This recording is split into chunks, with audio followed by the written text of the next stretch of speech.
يا إسلام صباح بكودي ما هذا لك وليا إيك جانا لكو يا ربي يجينا نوكبي أبا يزهر كسودو ووالله كجعل أو كله جسيد قلمدك وكسودو وينينا وحتى قبر هذه أد أخي بدن oo maaragtay darajo maaragtay sareysa ku nool ilaahay waxaan kaaga tooganaa inaad caafimaad iyo cimri taam ku waarto waxa aad jeceshahay in eebahay ku siiyo waxa tahay gabar toleed waxa tahay gabar Soomaaliyeed waxa tahay gabar abwaanad Soomaaliyeed tahay waxaan ku leenahay abaayo hambalyo kanada waa ka hay qabo ku leeyeen kufka jaba iyo masaakinta lagu ka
jannada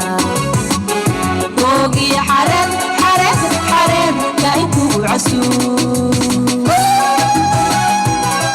waxaan qaliin sahro gabdhaha soo qaban qaabeen dhamaanta waa maasiin Soomaaliyeed inta ka soo qayb gashay aad baa maasiin aad baan ugu faraxsanahay abwaanada weyn marna walaashii ah inaan maaragtay adduunyada aan ku dirim garan jiray inaan midigteeda ka arko waxaan ku leeyahay sahro mire mar koobaad iyo mar labaad iyo mar saddexaad welcome ayaan ku leeyahay soo dhawow ayaan ku leeyahay anigoo ku hadlaya afka gabdhaha galmudug gaar ahaan dhammaan gabdhaha Soomaaliyeed aan ku hadlaya I love you so much see you guys another time thank you Arab thank you my abowe thank you